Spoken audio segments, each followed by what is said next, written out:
As families gather on this Christmas day, we reflect on the meaning of joy and contentment. The pursuit of happiness is something embedded in the American culture, especially at this time of year. Though holiday images focus on joy and togetherness, many Americans report feeling particularly unhappy during the most wonderful time of the year. But what if you could learn to be happy? The country of Finland ranks at the top of the World Happiness Report. The United States is 15th. So what do Finns know that we don't? Here's ABC's Ashton Singh with another look at finding happiness. How far would you go to find happiness? 10 minutes out, guys. 10 minutes out from the resort. For these three Americans, that question took them nearly 5,000 miles from their homes.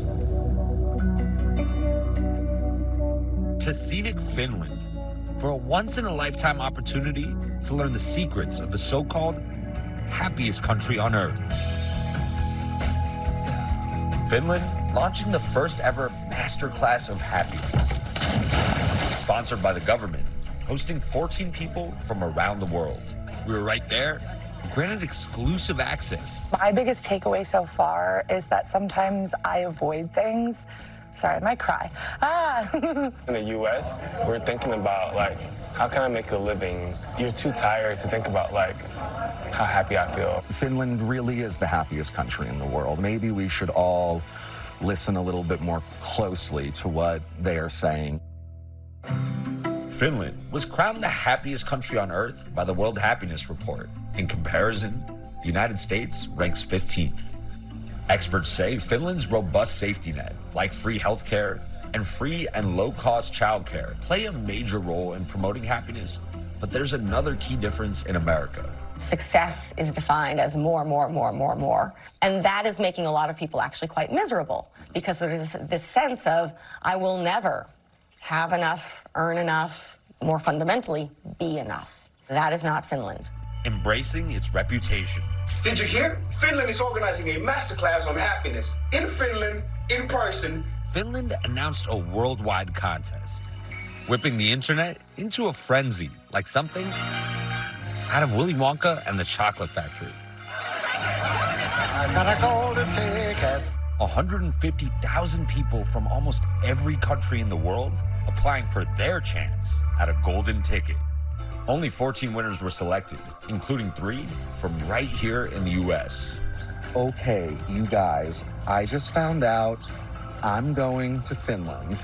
Mickey Pondel says his pursuit of happiness once led him to hard partying and down a path of addiction. Now in long-term recovery, he sees Finland as a way to redefine his happiness. Yeah. Have you started packing at all?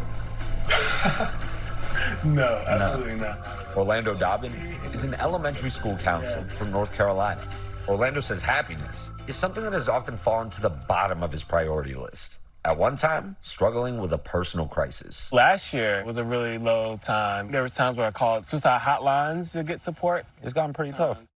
He credits therapy and medication to getting him to a better place. Now he wants to help his students find their happiness.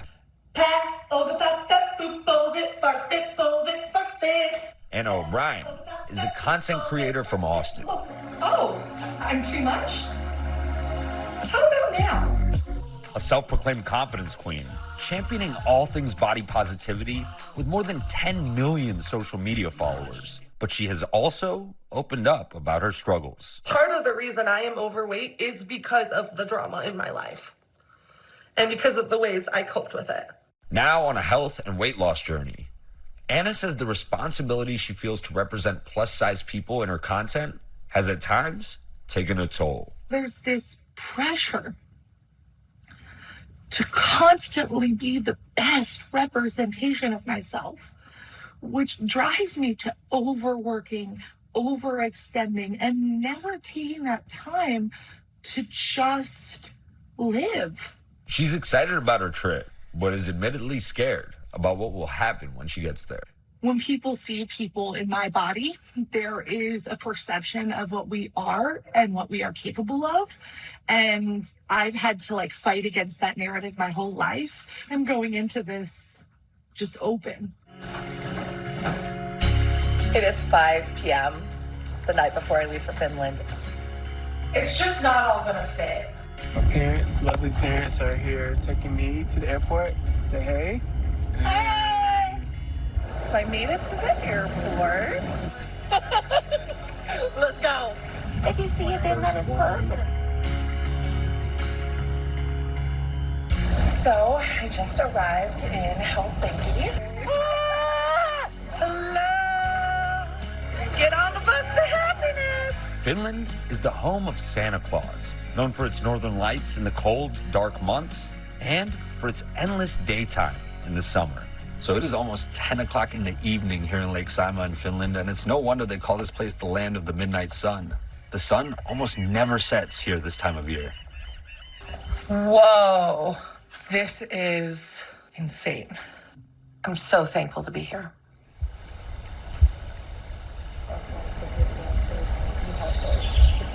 Today is day one. Today's theme is nature. So we're gonna be outside. So excited for it.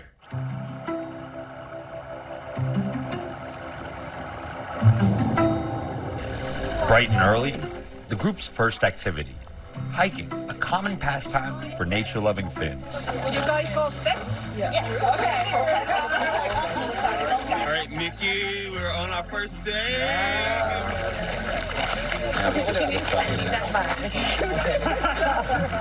So you can see why I wanted to take you here. The aim of the nature walk is to go deeper, to actually disconnect and engage with nature in a much more meaningful way. Where she invited us to be in our body and be present. She would say, do you hear the birds? Or then she would talk to us about how old a tree is.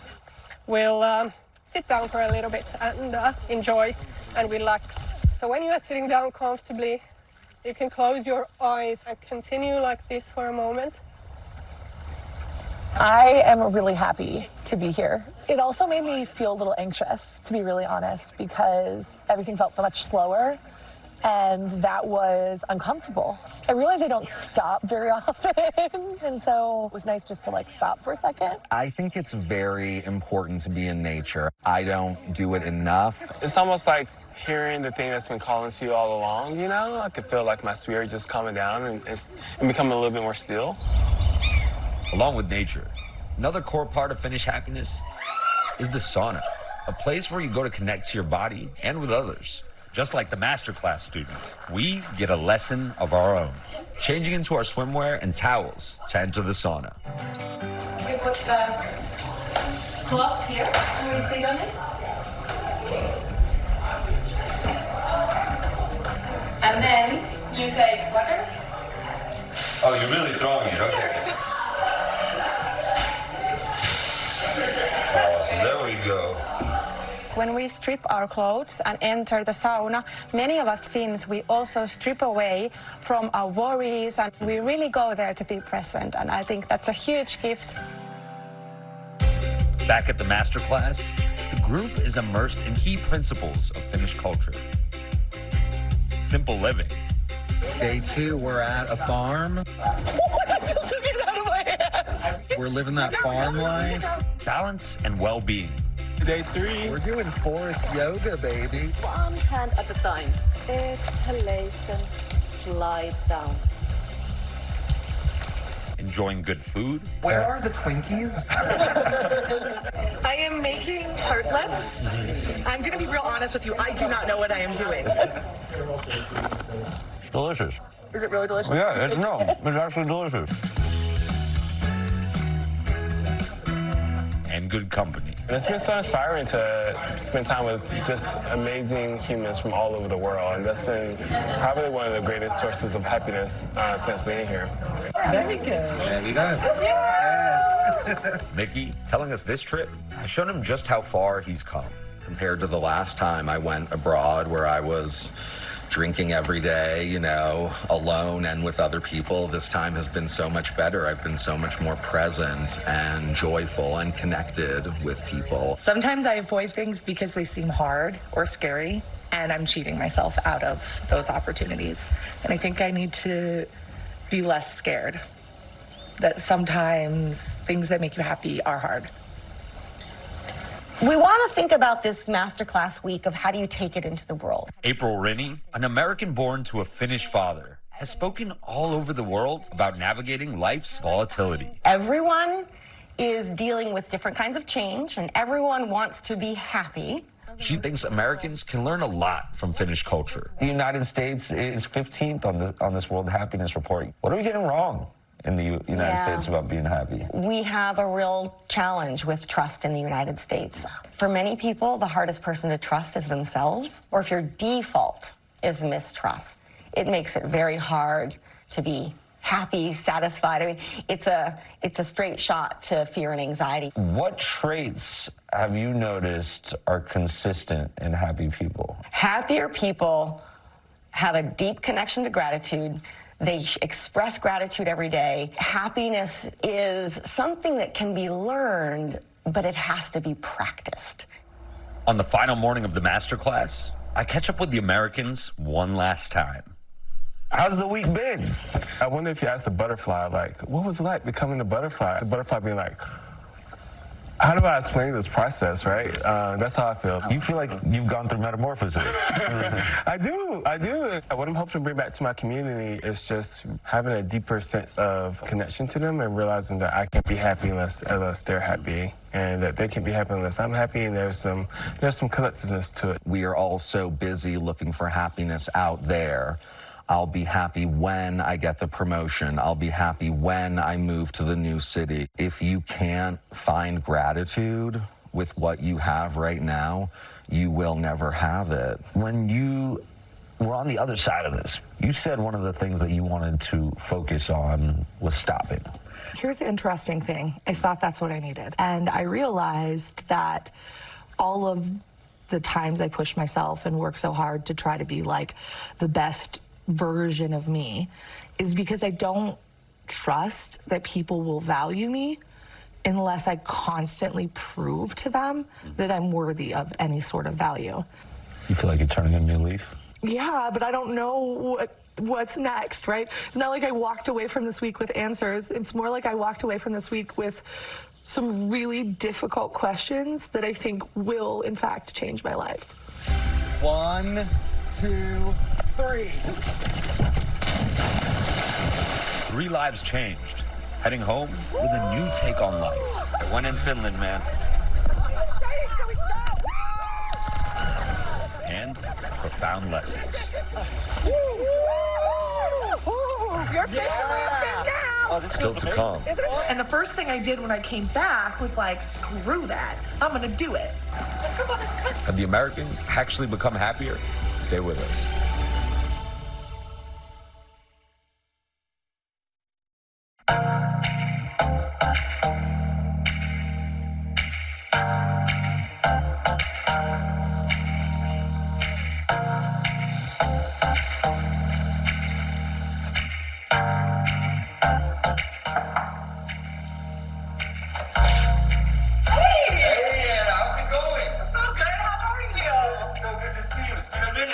Nearly 2 months since Anna O'Brien went searching for happiness in Finland. This is where the magic happens. She's back in her Texas apartment, where she makes many of the videos for her almost 10 million social media followers. Okay guys, so this is what I'm wearing today. It's this really comfy jumpsuit. Anna says the impact of the masterclass is rippling into her content.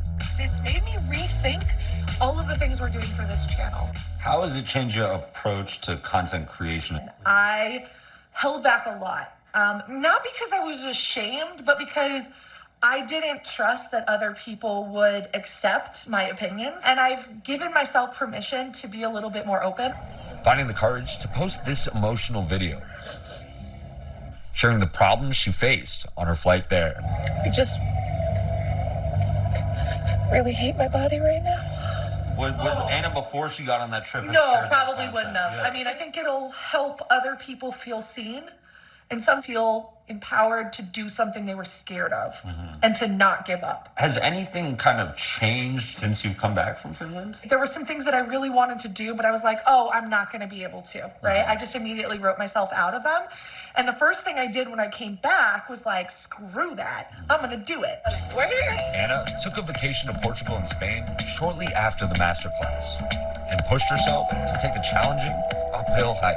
Honestly, this was so worth the hike. Just look at it! Hey girls! Oh my gosh, I haven't seen you like face to face. Amanda, your skin is popping with this light.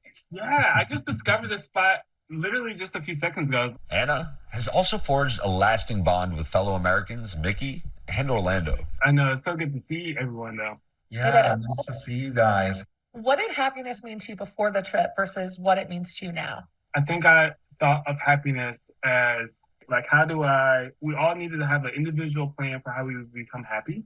And I think after this trip, I realized that maybe instead of happiness being the goal, it is connection and relationships being the goal, and happiness is the byproduct of that.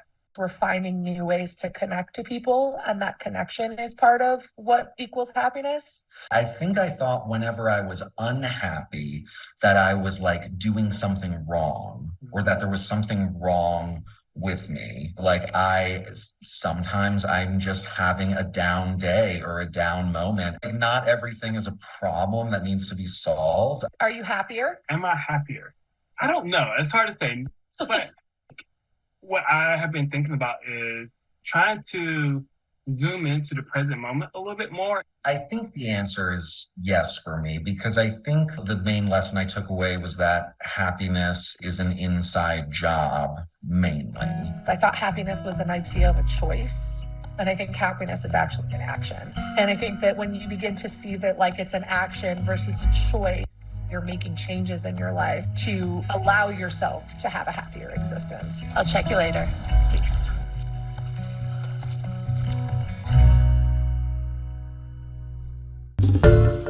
Hi everyone, George Stephanopoulos here. Thanks for checking out the ABC News YouTube channel. If you'd like to get more videos, show highlights, and watch live event coverage, click on the right over here to subscribe to our channel, and don't forget to download the ABC News app for breaking news alerts. Thanks for watching.